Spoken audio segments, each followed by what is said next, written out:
नाज़रीन ग्रामी, आपने डायनासोर्स का नाम तो बहुत सुन रखा होगा।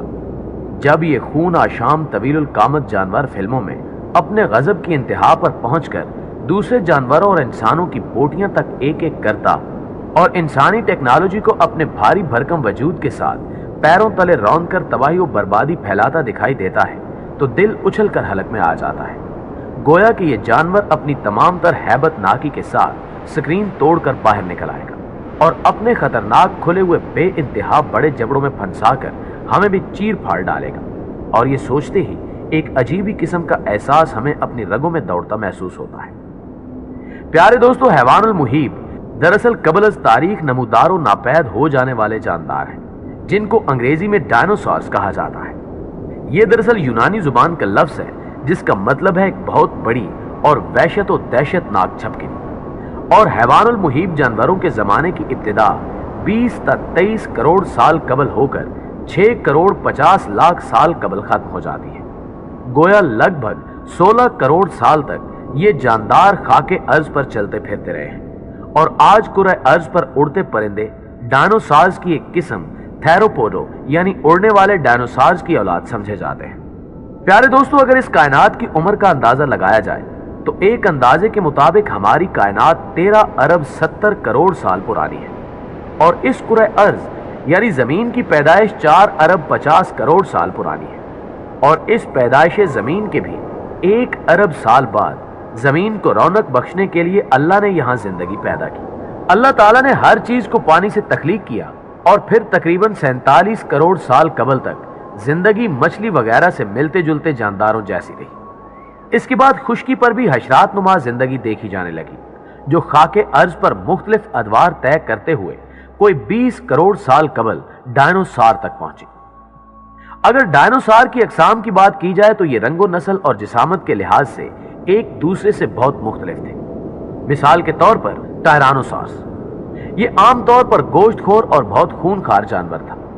इसकी लंबाई 6.1 मीटर थी। इसका वजन 15,000 किलोग्राम था और यह 27 किलोमीटर फी घंटे की रफ्तार से दौड़ा करता था और इसके दांत बहुत तेज होते थे जो लम्हों में अपने शिकार को चीर फाड़ कर रख देते थे और अमूमी तौर पर यही डायनासोर्स फिल्मों में दिखाया जाता है। स्पाइनोसॉर्स दोस्तों, ये भी एक गोश्तखोर खूनखार जानवर था। इसके ऊपर एक कुहान बनी हुई थी और ये लंबे मुंह वाला डायनासोर था।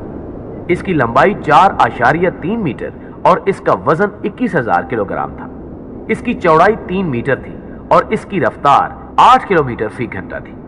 ट्राइसराटॉप्स प्यारे दोस्तों, ये ट्राइसराटॉप्स फैमिली से ताल्लुक रखने वाला गेंडानुमा सब्जी खोर डायनासोर था और अमूमी तौर पर यह टायरानोसॉर्स का शिकार बनता था। इसके सर पर 2 सींग सामने की तरफ निकले होते थे। इसकी लंबाई 3 मीटर और इसका वजन 12,000 किलोग्राम था और दरख्तों के पत्ते और घास इसकी खुराक होते थे। एप्टासॉर्स ये बहुत लंबी गर्दन और भारी भरकम जिस्म वाला सब्जी खोर डायनासोर था और इसका वजन 22,000 किलोग्राम था। इसकी लंबाई 23 मीटर थी और अमूमन इस पर टोरोसास नामी गोश्तखोर डायनासोर का हमला हुआ करता था या ये उसकी खुराक बन जाया करता था। ये डायनासोर बाकी सबसे तवील कामत और भारी भरकम था। इसको भी फिल्मों में अक्सर दिखाया गया है। वेलोसिरैप्टर नाज़रीन ग्रामी, दरमियाने कद का हामिल ये डायनासोर भी गोश्तखोर था और अपने से छोटे जानवरों का शिकार बड़े शौक से करता था। इसके दांत बहुत तेज थे। ये बड़ी जल्दी अपने शिकार को चीर फाड़ देता था। इसका वजन 1500 किलोग्राम और इसकी लंबाई 4 मीटर होती थी और ये 64 किलोमीटर फी घंटा की रफ्तार से भागा करता था। स्टेगोसॉर्स इसका सर और मुंह बहुत छोटा नीचे की तरफ और जिस्म भारी भरकम और कोहान कांटेदार और ऊपर को उठी हुई थी। इसकी खुराक दरख्तों के पत्ते और घास फूस थे। आर्कायोपैट्रिक्स प्यारे दोस्तों, ये उड़ने वाला परिंदा गोश्तखोर डायनासोर था। इसका वजन 1 किलोग्राम और सर से लेकर दुम तक इसकी लंबाई 51 सेंटीमीटर थी।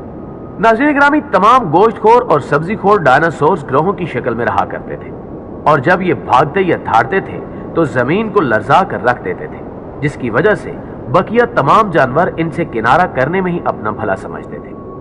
खैर, अगर इनके नापैद होने की बात की जाए तो माहिरीन इनकी तबाही के 2 पस मंजर बयान करते दिखाई देते हैं। एक राय तो यह है कि कोई बहुत बड़ा शहाब साकिब जमीन से आकर टकराया जिसने इनको जलाकर खाकिस्तर कर दिया और दूसरी राय यह है کہ ان کی موت کسی نامعلوم جلدی بیماری سے واقع ہوئی، اور اس بیماری سے جو اپنے آپ کو بچانے میں کامیاب ہو گئے، انہوں نے ارتقا کی منازل طے کرتے ہوئے پرندوں کی شکل اختیار کر لی۔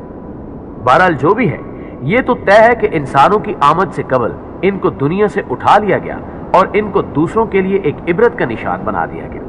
لیکن ناظرین، یہاں ایک گروہ ایسا بھی ہے جو کہتا ہے کہ نہ صرف انسان کی آمد کے وقت بھی ڈائناسورز دنیا میں موجود تھے، بلکہ ان کے ساتھ دوسری مخلوقات جیسے کہ ہاتھی، شیر وغیرہ بھی پیدا ہو چکے تھے، اور اس وقت کے انسان اور یہ جانور بہت زیادہ بڑے اور دراز قد تھے۔ ان جانوروں کے دانت بھی باہر کی طرف نکلے ہوئے تھے، اور وقت گزرنے کے ساتھ ساتھ ان کی تمام ہیئت بدل دی گئی۔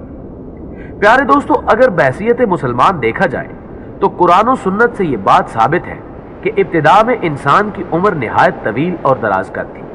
جیسے قرآن مجید کے بیان کے مطابق حضرت نوح علیہ السلام نے 900 برس اپنی قوم کو تبلیغ کی، اور اسی طرح صحیح بخاری حدیث نمبر 3336، صحیح مسلم حدیث نمبر 7092 کے مطابق حضرت آدم علیہ السلام کے قد کو 60 ہاتھ یعنی کوئی 30 گز بیان کیا گیا ہے۔ اور صرف یہی نہیں، بلکہ حضرت ہود علیہ السلام کی قوم عاد کے طویل قامت ہونے کا بھی قرآن کریم میں واضح ذکر موجود ہے۔